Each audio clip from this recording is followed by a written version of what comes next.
Inihayag ng Department of Justice o DOJ na natapos na noong nakaraang Biyernes, June 21, ang house arrest ni dating Congressman Arnolfo Arnie Teves Jr. Ito ay batay na rin anya sa impormasyon ng Timores Central Authority. Ayon sa DOJ, ang pugante tulad ni Teves ay maaari lamang idetene hanggang 70 araw sa ilalim ng batas sa Timores. Naks naman, papalusot pa DOJ. Paliwanag ni Asik Labano. Si Utoy explained that a fugitive like Teves could only be detained for a maximum of 90 days under Timor-Leste law. Okay? Kaya daw pinakawalan si Teves. Utoy! Kaya pinakawalan kasi busy kayo. Hindi kayo nag-submit. Yun yung lumabas na dokumento na pinakalat ni Atty. Topacio na nanggaling sa Timor-Leste. Sinasabi na nag-antay sa dokumento ninyo na hindi nyo sinagmit. So in other words, masyado kayong busy, umepal-epal dito sa media, hindi nyo naman pala ginawa yung trabaho ninyo na mag-submit doon ng affidavit kung bakit dapat pauwiin dito. Na-delay kayo.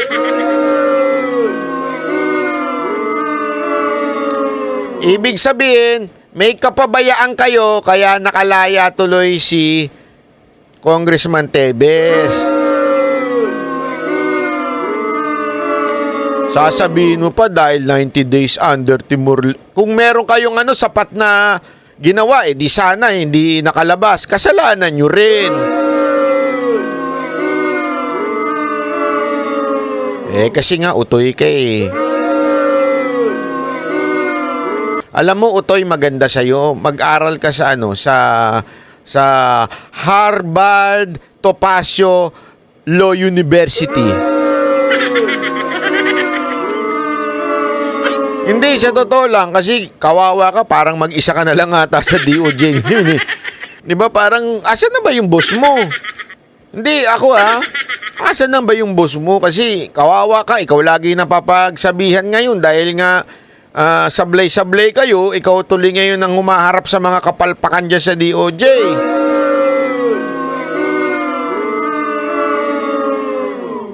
Naku, may isa pang kapalpakan. Wait lang. Pero nilinaw ng DOJ na sa mahigpit na monitoring pa rin ang dating mambabatas. Ipinag-utos din sa mga otoridad ng Timor-Leste na bantayan ang lahat ng air, land at sea borders para matiyak na hindi lalabas ng dili Timor-Leste si Teves. Nox naman! Nox naman, pinababantayan daw. Para hindi lumabas. Bakit siya lalabas dyan? Humihingi. Sabi daw ni Utoy, pinababantayan daw. Para hindi makalabas si Arnie Teves dyan sa Timor-Leste. Si Raul ka pala. Humihingi nga siya ng asylum dyan eh. Ibig sabihin, gusto niya dyan eh. Tapos sasabihin mo ngayong binababantayan siya para hindi siya makalabas dyan. Ayaw nga niya umalis dyan, kaya nga siya humihingi ng asylum. Anak ka naman ng wewe. Ikaw talaga utoy, masyado mong na, alam mo kung ba't niya ginagawa to? Para pagtakpan yung kapalpakan nila. Kapalpakan ng DOJ to eh. Tapos keso ngayon hindi, para bang ang dating inuutusan nila yung Timor-Leste. Binababantayan namin na wag makatakas si... Sorry eto gusto ko lang gamitin tong word Wag na nga natin gamitin. Baka sabihin naman masyado yung gago. Wag na natin gamitin yung gago. Diba? Hindi maganda pakinggan yun. Kung tatanong ko kung gago ba siya, wag na nating tanungin yun, no? Baka masama, Wag na. Wag na lang, Hindi kasi nakakapagtaka lang. Sinunta? Ayoko na nga. Kaya ka nga humihingi ng asylum kasi ayaw mong umalis eh. Tapos sasabihin, para bantayan siya dyan. Asylum nga hinihingi eh. Alam mo, kung gusto niya nang umalis dyan, noon pa umalis yan. Bago pa nangyari yung mga ganyan-ganyan. Umalis na yan dyan bago pa siya nahuli. Nagkita mo nga, nag-google pa eh. Isipin mo sige, tanongin kita. Ang tagal niya nagtago dyan sa Timor-Leste, pwede naman siyang tumakas sa ibang lugar. Ang yaman-yaman yan. Pwede nga mag-Japan, mag-Amerika, Europa, o meron nga siyang picture sa Middle East pa. Ano ginawa niya? Wala, golf lang ako dito. Pogi ko eh. Pogi ko, golf lang ako dito. Ganun lang siya oh. Eh kasi gusto niya dyan. Tapos sasabihin nyo ngayon, hindi, binabantayan siya para hindi makaalis.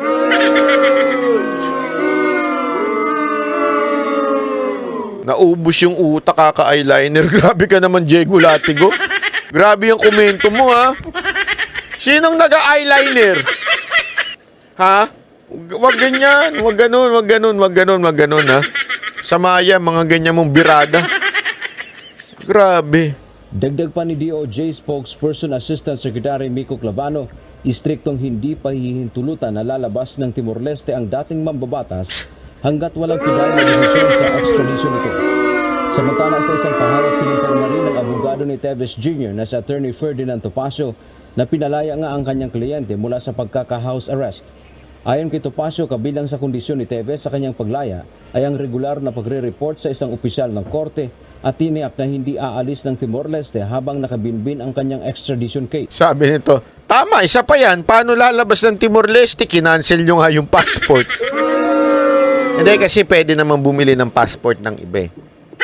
Kaya hindi ko hinihirit yan kasi pwedeng bumili. Maraming ways alam nyong bumibili ng passport. Na legal ha, legal ho ito.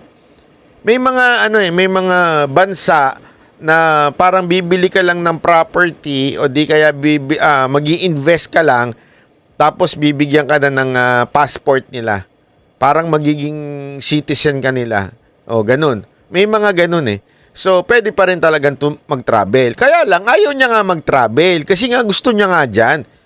Kasi, tandaan ninyo, pag nag-travel sa iba si Congressman Teves, pwedeng pwede siyang, lalo na doon sa may mga treaty yung Pilipinas, pabalikin dito, pwede siyang ganun. Dyan sa Timor-Leste, wala. At siguro, gusto niya rin yung weather dyan, kasi pang-golf yung weather, kasi kung sa malalamig, hindi ka makakapek-pek shorts na nag-golf, ha? Kita nyo naman yung suot ni Teves doon. Pang sexy, di ba? Oo, totoo naman Tingnan mo yung itsura ni Kong Teves doon. Pangyayamanin. Dagdag pa ni Topacio, patunay lamang ito na hindi muling inaresto si Teves, kundi inilagay lang sa kustudiya ng korte. Yon. Elemento UNTV, News and Rescue. Nako, ha? Oh, kita nyo naman, no? Oh. Press na press. Kahit walang eyeliner, press na press to si Congressman Teves. Si Utoy, kailangan pa mag-eyeliner. Di umano. Di umano lang.